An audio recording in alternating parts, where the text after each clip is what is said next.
अस्सलाम वालेकुम। गजा situation room से मैं हूं इमरान सनाउल्ला।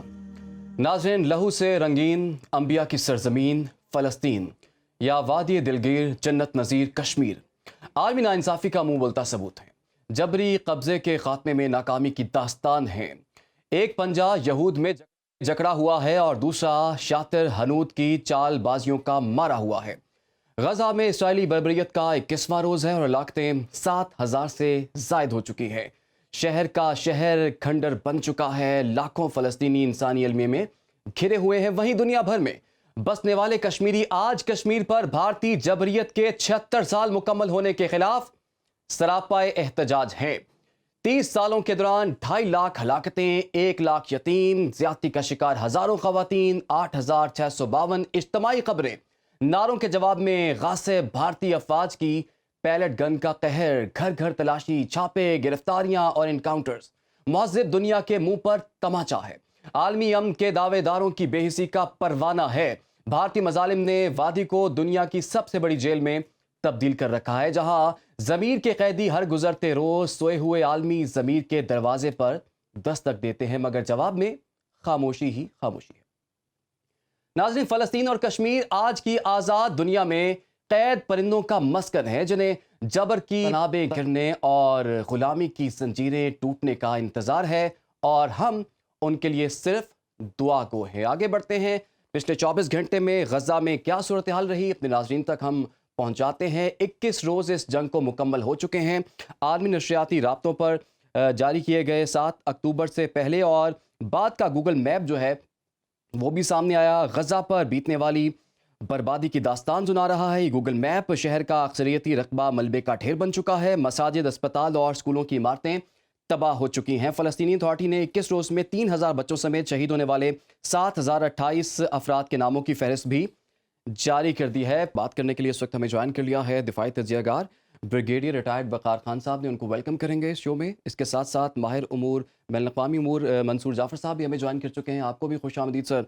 ब्रिगेडियर साहब, ये ताज़ दिन सूरत हाल तो अपने नाज़रीन तक हमने पहुँचा दी, लेकिन इस पूरे खित्ते में जो स्ट्रेटेजिकली इस वक्त जो चेंज आ रहा है, जो मंजरनामा तब्दील हो रहा है, हम अपने नाज़रीन को एक नक्शा भी दिखाएंगे और आपसे ये रिक्वेस्ट करेंगे कि आप जो तब्दील होता हुआ मंजरनामा है, इस मैप की मदद से हमें थोड़ा सा गाइड भी करें, बताएं भी यहाँ पर क्या होने वाला है, किस तरह से जो गैर मामूली तब्दीली यहाँ पर रूनुमा हो रही है सर। जी थैंक यू वेरी मच। एक तो आई थिंक सुनो, जो हमारी टीम गई हुई है लेबनान में, बेस्ट विशेस टू देम, वो ऑन ग्राउंड जाके कॉन्फ्लिक्ट जोन से कवर कर रहे हैं और लीडरशिप ने बड़ा डिसीजन लिया। आई थिंक उससे गाय बगाए हमें आगाही होगी ऑन ग्राउंड सिचुएशन से। अभी जो इस वक्त जियो स्ट्रेटेजिक और मिलिट्री सिचुएशन है, ये मैप जो है आपके सामने ऑलमोस्ट मेडिटेरेनियन से लेके और गल्फ तक का है और नीचे रेड सी का इलाका, मेनली जो कॉन्फ्लिक्ट जोन है इस वक्त।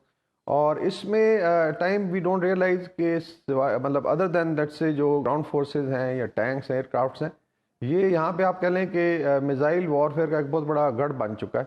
अगर आप राइट टॉप कॉर्नर पे देखें तो इसराइल की अपना ईरान की अपनी मिज़ाइल पावर है, जिसमें जो आई थिंक ज़्यादा प्रोनाउंस्ड है वो इनके मिज़ाइल हैं, लाइक खुरम शहर है और सजील है, जिनकी रेंज ऑलमोस्ट यूरोप तक जाती है और पूरे मेडिटेरेनियन को कवर करती है। फिर आ जाएँ आप इराक़ में, जहाँ पे कतैब हिजबुल्लाह है, इनके पास ड्रोन वॉरफेयर की बहुत ज़्यादा कैपेबिलिटी है। और फिर सीरिया में एक मेजर डेवलपमेंट हुई है जो ज़्यादा नोट नहीं की गई। एक तो अमेरिका ने स्ट्राइक किया है पिछले 24 आवर्स में 4 जगहों पे। दे एक्सपेक्ट के या सस्पेक्ट करेंगे यहाँ पे ईरानियन रिपब्लिकन गार्ड्स की, रेवोल्यूशनरी गार्ड की वहाँ पे कोई यूनिट्स है। लेकिन उसमें आई थिंक ज़्यादा प्रोनाउंस चीज़ है कि मोस्ट प्रॉब्ली S-300 मूव किए गए हैं। इसकी अनकन्फर्म्ड रिपोर्ट्स हैं जो डमास्कस के पास डिप्लॉयड है।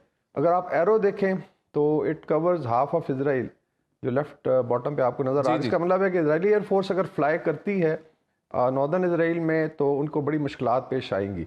फिर आप आ जाएं, जो थर्ड वेपन सिस्टम है डिप्लॉयड है गल्फ स्टेट्स में। इसके बाद मेडिटेरेनियन में काफ़ी सारी मूवमेंट है। और फिर हिजबुल्लाह का अपना जो रॉकेट फोर्स है लेबनान में, वो बड़ी प्रोनाउंस्ड है। कहने को मतलब it looks like a rag type force, लेकिन बड़े ऑर्गेनाइज हैं। और उसमें 1,30,000 मिसाइल और रॉकेट्स हैं, और जिसके अंदर कुछ बड़े लॉन्ग रेंज भी हैं। फिर they have air defence system और एंटी टैंक सिस्टम है। एंड दैट्स वाई नॉर्थ में इसराइल को बड़ी मुश्किलात हैं। अभी इसमें आई थिंक ज़्यादा स्टार्टलिंग चीज़ ये है कि मिस्र के ऊपर मिस्र की आई थिंक रिपोर्ट है कुछ शहरों में कुछ एरियल हमले हुए। आई डोंट नो ये मिसाइल्स थे या ड्रोन्स थे, तो मिस्र को साहब भी मिस्र में ड्रैग तो किया जा एम्बुलेंस रहा पे है। भी हमला किया गया। जी एग्जैक्टली, एम्बुलेंस पे भी है, बिकॉज अभी वो चाहते हैं कि रफा क्रॉसिंग है, टर्की ने अभी जो अपनी आई थिंक मिलिट्री के डॉक्टर्स भेजे हैं और उन्होंने कहा जी को अंदर जाएंगे कॉन्वॉय के साथ जो है। सो उसमें वहाँ से भी एक प्रेशर है, लेकिन बात वही है कि अगर कोई मिसकैलकुलेशन होती है, अभी एक पहले इंटरसेप्शन हुई थी रेड सी में जो मैप पे आपको नज़र आई, जहाँ पे जो हूती हैं अंसारुल्लाह उन्होंने फायर किए थे मिसाइल ईरान पे और यूएस ने इंटरसेप्ट किए थे। तो practically US is now in the war, चाहे वो डिफेंसिव लड़ाई है या ऑफेंसिव भी वो कर रहे हैं, और ईरान को बार बार टारगेट किया जा रहा है कि उनकी लेट्स से प्रॉक्सीज हैं जो लड़ रही हैं। This is what the American से। उसके अलावा मीडिया पे बहुत ज़्यादा प्रेशर है, जो आपने जिक्र भी किया इसमें, टोनी ब्लिंकन से लेके यहूदी जो लेट्स से इसराइल के एक्स प्राइम मिनिस्टर हैं यार लपेड, वो बहुत प्रेशराइज करें स्पेशली अल जजीरा को और एनी अरब चैनल या कोई भी चैनल जी आप बिल्कुल ना दिखाएं, बिकॉज उसमें जी आप शायद हमास की सपोर्ट करें। हालांकि अगर अट्रॉसिटीज़ भी नहीं दिखाई जाती तो फिर आई थिंक इस्लामी ज़मीर जो इंसानी ज़मीर है वो तो फिर मर गया। अगर आप इतना भी नहीं कर सकते, अब आवाज़ भी ना बिल्कुल जी, उठाएं, मीडिया आवाज़ पे भी जी आज़ादी के इजहार के लिए भी इस वक्त जो है दबाव बढ़ा है, मुख्तलिफ चैनल्स पे दबाव सामने आ रहा है, जैसे कि आपने भी बताया है कि लेकिन एहतजाज का सिलसिला भी जारी है। और टोरंटो में भी इसराइली सिफारतखाने के बाहर हज़ारों लोगों ने एहतजाज किया है।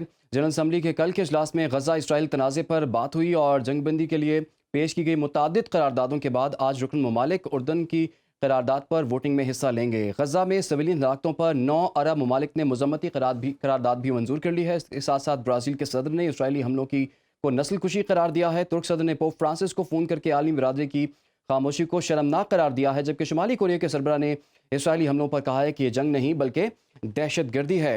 मंसूर जाफर साहब, मैं आपकी जानिब आऊँगा। सर, हमास का एक वफ़द जो है वो इस वक्त मॉस्को में मौजूद है। ईरानी नायब वज़ीर ख़ारजा और रूसी हुकाम से उनकी मुलाकातें भी हुई हैं।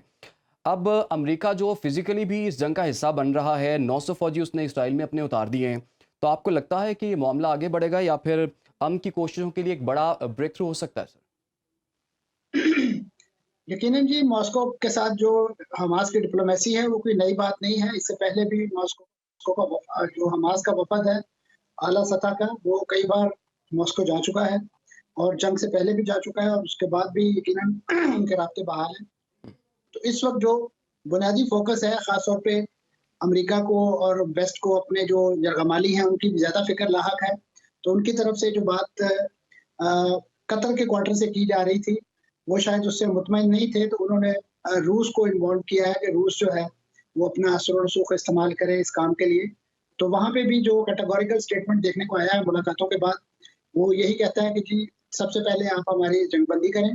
और उसके बाद उन्होंने जो एक प्रैक्टिकल मुश्किल का वहाँ ज़िक्र किया है एक अखबार को इंटरव्यू देते हुए, हमास के जो वफ़द के नुमाइंदे हैं, उन्होंने कहा कि हमें इस वक़्त तक मुश्किल पेश आ रही है उन तमाम जो भी यरगमाली हैं उनके वेयर अबाउट्स असर्टेन करने के लिए, क्योंकि हम जंग की हालत में हैं और हमारे कम्युनिकेशन उस अंदाज से बहाल नहीं है। तो लिहाजा जंग बंदी के बगैर हम ये सारा डेटाबेस जो है या उनकी वेयर अबाउट्स जो है वो हम ट्रेस आउट नहीं कर सकते। तो लिहाजा रिहाई का इशू तो उस वक्त सामने आएगा कि जब वो सारे लोग ट्रेस आउट होंगे, जी। उनके वेयर अबाउट्स पता चलेंगे। लेकिन इनिशियल जो फिगर हमास ने जारी किया है कल ही के 50 यरगमाली जो हैं वो इसराइल की जो गोलाबारी है, जो बमबारी है, उसके नतीजे में हलाक हो चुके हैं और इसी तरीके से उसके बाद भी एक बड़ी तादाद उनके पास मौजूद है। लेकिन हमास ने जो बात कैटेगोरिकली कही है वो यही है कि हम सिविलियंस को तो शायद जंगबंदी के सूरत में रिहा कर दें, लेकिन जो उनके यूनिफॉर्म पर्सन हैं, जो जनरल्स हैं, जो उनके इस अंदाज से फाइटिंग फोर्स के लोग हैं, उन्हें हम रिहा नहीं करेंगे। उन्हें वो उसी तरीके से एक बारगेनिंग चिप के तौर पर इस्तेमाल करेंगे जिस तरह उन्होंने माजी में गिलाद शालित नामी इसराइली फौजी के बदले अपने 1000 कैदी जो है वो छुड़वाए थे और अब उनका अज़्म है कि हम अपने सारे के सारे कैदी जो हैं वो इंशाल्लाह इस यानी जो बारगेन है इसके नतीजे में रिहा करवाएंगे।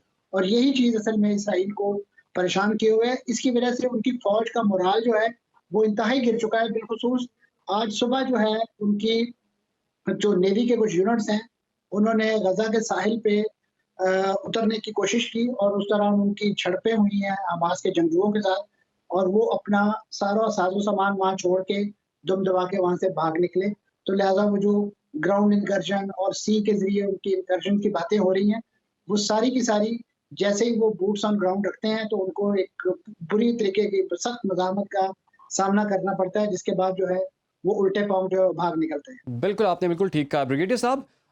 गज़ा को मलिया मेट किया जा रहा है। इसराइली रुकने पार्लियामेंट मोशे फ्लेजेन ने भी ये कहा है कि गज़ा का एक पत्थर भी हम नहीं छोड़ेंगे, लोगों को शहर खाली करने पर हम मजबूर कर देंगे।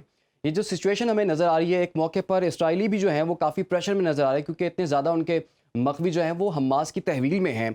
और जैसे कि आपने भी बताया कि जंग मज़ीद भी फैल सकती है, तो क्या इसराइल के पास ये कैपेसिटी मौजूद है कि बिल्कुल तबाह बर्बाद कर दे इसको?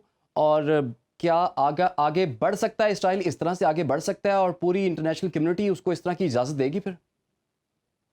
जी, आई थिंक जो ऑलरेडी हो चुकी है डिस्ट्रक्शन जो है उसको अगर आप देखें तो इट्स गेटिंग क्लोजर टू जो न्यूक्लियर बॉम्ब्स फेंके गए थे जापान पे। और अगर आप कंपेयर करें in terms of kilo tons, it's very close. कई लोग कह रहे हैं कि शायद एवरीज जो हिरोशिमा पे पहला बॉम्ब फेंका गया था, बिकॉज इसमें मे बी 21 डेज में किया है और हिरोशिमा में शायद एक दिन में किया गया था। तो कंपैरिजन आप कर सकते हैं कि gradually they are moving very close. तो it's almost like a nuclear weapon thrown on Gaza. और आपको पता है बड़ा डेंसली पॉपुलेटेड है। अच्छा, यहाँ तक आई थिंक जो अट्रॉसिटीज़ हैं या बॉम्बिंग है, वो आई थिंक इसराइल का एक विल तो है कि वो करना चाहता है। अनफॉर्चुनेट चीज़ ये है कि उनके डिफेंस के लिए भी एक पूरी सुपर पावर अंदर आ गई विद मिलिट्री। वेस्ट उनको आउटराइटली सपोर्ट कर रहा है और इस तरीके से इंडिया जो है एटलीस्ट मॉरल सपोर्ट है, मीडिया की बहुत ज़्यादा सपोर्ट है, बिकॉज इंडिया को फिर अपनी फिक्र है कि कश्मीर में इस तरह की कोई मूवमेंट ना शुरू हो जाए, तो वो इस चीज़ को सपोर्ट करना चाहते हैं। So all told I think जो फाइटर्स हैं या जो जहाद कर रहे हैं हमास के फ़लस्तीनी, आई वुड से भी गज़ा में आप वेस्ट बैंक में देखें तो काफ़ी सारी वहाँ पे किलिंग्स हुई हैं, डिस्पाइट के वेस्ट बैंक पे ऑलरेडी इसराइल का कब्जा, वहाँ हिलने नहीं देते किसी चीज़ को। अभी डिफेंस के जो मुतारब ग्रुप हैं, 4 बड़े जो पहले मेंशन हमने किए थे, लाइक लेबनान, सीरिया, इराक और Yemen, and then of course within जो पैलेस्टाइन है इस्लामिक जिहाद है। अगर ये एग्जर्ट करते हैं, जो लाइकली है कि जितना प्रेशर बनेगा फिर आहिस्ता आहिस्ता दे कम इनटू प्ले, तो Israel I think will be facing than attack from multifarious directions. बाकी जो है आई थिंक जो अट्रॉसिटीज़ का आपने जिक्र किया है, मोर देन 7,000 से ज़्यादा शुहदा हैं। फिर अभी एक और रिपोर्ट थी आज की कि 1000 से 1500 बच्चे, ख़वातीन और फ़लस्तीनी जो दबे हुए हैं मलबे में, और इस चीज़ को भी ऑलमोस्ट आप कह लें 2 हफ्ते से ज़्यादा हो गए, विच इज़ वेरी ट्रेजिक कि बरियल करने के लिए भी उनके पास ना जगह है ना मशीनरी है कि उसको रिमूव करें। तो it's I would say tragedy of enormous proportion. लेकिन मेरे ख्याल में onus lies on the neighbouring countries like Egypt, then you have Jordan, ये बिल्कुल एग्जर्ट कर सकते हैं फिजिकली भी और मिलिटरीली भी। ठीक। And then comes the rest of Islamic world, तो उस पर हमें आगे बढ़ना पड़ेगा। इस्लामिक वर्ल्ड की आपने बात की है मंसूर साहब, क्या अरब ममालिक सिर्फ मजम्मती करारदादों तक महदूद रहेंगे या फिर अमली तौर पर भी शामिल होंगे या मदद करेंगे? जी, उनकी तरफ से मजम्मती करारदाद आ जाना भी मैं समझता हूँ बहुत बड़ी बात है, क्योंकि जिस तरह के वो अपने निज़ाम-ए हुकूमत में फंसे हुए हैं या जकड़े हुए हैं, तो उनकी जो आवाज़ जो है मेरे ख्याल वो करारदादों के कागज़ों की सतराहट में सुनी जा सकती है।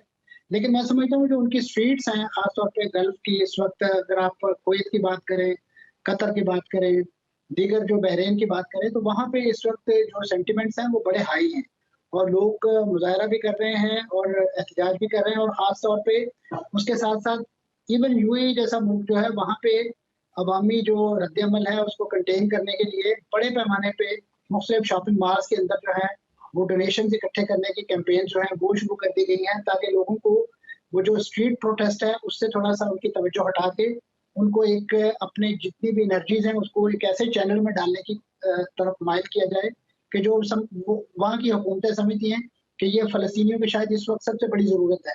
तो ये ज़रूरत तो उसी वक़्त पूरी हो सकती है कि जब वहाँ पे जंगबंदी होगी, जब वहाँ पे इसराइल की बमबारी जो है वो रुकेगी, और उसको रुकवाने के लिए मैं समझता हूँ जिन अरब मुल्कों के पास कोई वेटेज है, उसमें यूएई भी यकीनन इस वक़्त शामिल है, क्योंकि उसके सफारती ताल्लुकात हैं और वो अपने आप को इसराइलियों के कज़िन्स भी कहने में बड़ा फ़ख्र महसूस करते हैं, क्योंकि उन्होंने अब्राहम अकॉर्ड जो है वो साइन किया और उसकी उन्होंने जो तारीखी अहमियत बयान की है वो यही कहा कि हम सब हज़रत इब्राहीम अलैहिस्सलाम की औलाद हैं और उस हवाले से हम एक दूसरे के कज़न्स हैं, तो हमें एक दूसरे से कोई ऐसा इख्तिलाफ़ या कोई चीज़ नहीं है।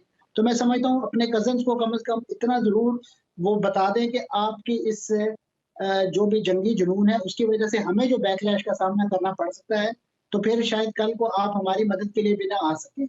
तो ये मैं समझता हूँ जिन मुल्कों के सफारती ताल्लुकात हैं, कम से कम वो इमीडिएटली अलामती तौर पे अपने सफारती ताल्लुकात जो हैं वो मुअत्तल करें, मुनक़ता करें, और ये एक ऐसा अव्वलीन प्रेशर टैक्टिस होगा कि बिल्कुल। जिसके बाद मेरा ख्याल इसराइल को अंदाजा होगा कि वो जिस नॉर्मलाइजेशन का एक बहुत ज्यादा शोर शराबा उसने कर रखा था, अब इस जंग के बाद जो है, इस हौलनाकी के बाद कौन सा ऐसा मुल्क होगा, चाहे वो अरब हो, इस्लामी हो या इवन वेस्टर्न मुल्क हो, कि वो एक ऐसी हुकूमत, एक ऐसी रियासत, एक ऐसी गवर्नमेंट के साथ हाथ मिलाना चाहेगा, सफारती ताल्लुक के जिसके हाथ जो है वो बिल्कुल निहत्थे फ़लस्तीनी मंसूर बच्चों, जाफ़र साहब, आपने ख़वातीन, आपने लोगों बड़ा अहम नुक्ता उठाया और आपने कहा है कि सिफारती ताल्लुकात को इस्तेमाल करते हुए सबसे पहले जंगबंदी की जाए। बहुत बहुत शुक्रिया आपका। मंसूर जाफ़र साहब मौजूद थे, ब्रिगेडियर रिटायर वक़ार खान साहब, आप दोनों का बहुत शुक्रिया। नाज़रीन, इसके फ़लस्तीन का मंजरनामा नाम नेहाद महज़ब दुनिया, कानून और इंसाफ पसंदी का दावा करने वाले मगरिब के लिए नविश्ता दीवार है और हम देख रहे हैं कि इस वक्त 7,000 से ज़ायद शहादतें हो चुकी हैं और हज़ारों लोग ज़ख्मी पड़े हुए हैं। कफ़न ख़त्म हो गए हैं, अस्पतालों में जगह ख़त्म हो गई है, बू फैल चुकी है और सबसे बढ़ के खाने पीने के लिए उनके पास कुछ नहीं है। कल फिर हाज़िर होंगे, इजाज़त दीजिए, अल्लाह।